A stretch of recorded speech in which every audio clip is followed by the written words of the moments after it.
You know, we all ask that question at some point, right? What is all this? What is reality?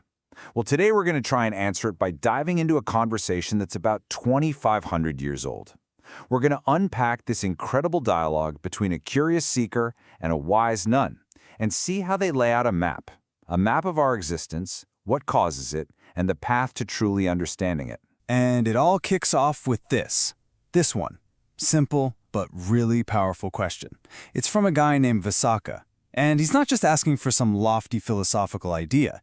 He wants to know, for real, what is this substantial reality that people keep talking about?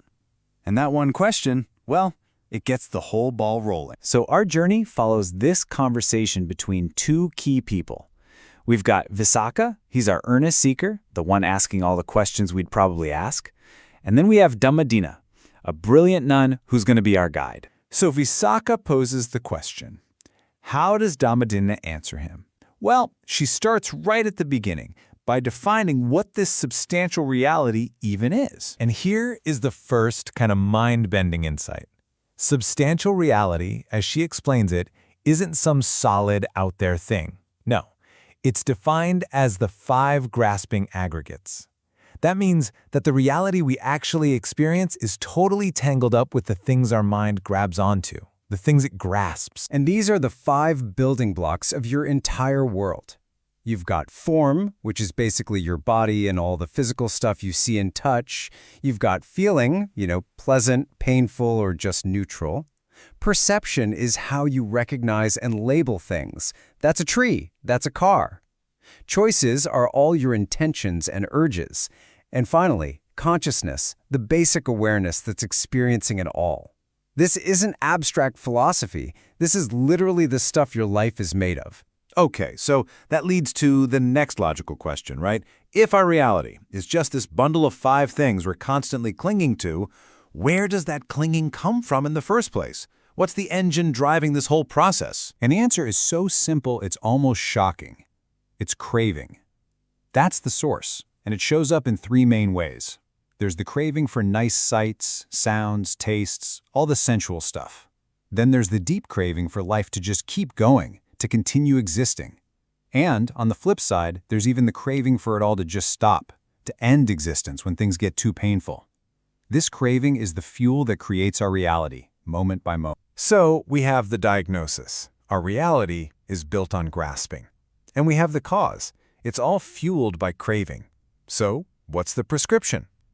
Well, now the conversation turns to the path that leads to freedom from all this. And here it is, the Noble Eightfold Path. Now, this isn't a list of beliefs you have to swallow. Think of it more like a complete training program for your mind. It's broken down into 3 parts. Developing your ethics, so you're not causing harm, training your mind through immersion or concentration, and finally, cultivating transformative wisdom. It's the whole package. Okay, so from that big picture framework of the path, the dialogue now does something amazing. It zooms way, way in, right down to the microscopic mechanics of the mind itself. It gives us a precise map of consciousness. So check this out. When a really well-trained mind enters this state of super deep peace called cessation, there's a specific shutdown sequence. It's not random. First, the verbal part of your mind, that inner narrator, just stops. Then the physical part, which the text says is the breath itself, it actually ceases. And finally, the mental part. Feeling and perception, they fade out. It's like a step-by-step disassembly of your experience. And now, watch this. When the mind comes out of that state, the sequence happens in perfect reverse. The mental process boots up first. Then the physical breath starts again. And last, the inner voice comes back online. I mean, that perfect symmetry is wild, isn't it? It's not just a cool fact, it's pointing to this deep, predictable order in how our own minds are put together. All right, so after plumbing those crazy depths of meditation, the conversation swings right back to our day-to-day experience, specifically our feelings. And this section is like a user's manual for getting a handle on them. This table is so useful. It draws a straight line between our 3 basic feelings and the unhelpful habits that tend to follow them around. When a feeling is pleasant, the underlying tendency is greed. We want more of it. When it's painful, it's repulsion. We want to push it away. And what about neutral feelings, the ones we barely notice? Well, they're tied to ignorance, because we just zone out. This makes you so much more aware of your own automatic reactions. So Visakha, our seeker, just keeps asking, okay, but what's the counterpart to that? And Dhammadinna just patiently leads him up this incredible ladder of insight. Look how it progresses. You move from just dealing with pleasant and painful feelings to seeing that the real issue with neutral feelings is ignorance. And what's the counterpart to ignorance? Knowledge, of course. And where does real knowledge lead? To freedom. And what's the ultimate end? The counterpart to freedom itself, extinguishment. The final goal. And this leads us right to the climax of the whole discussion. Visakha has climbed all the way up this ladder of understanding, so he asks the final logical question. He wants to know what's beyond extinguishment. What's its counterpart?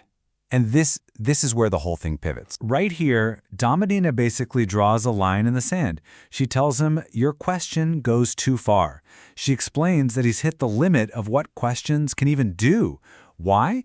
Because extinguishment isn't just another step on the ladder, it is the end of the ladder. It's the destination.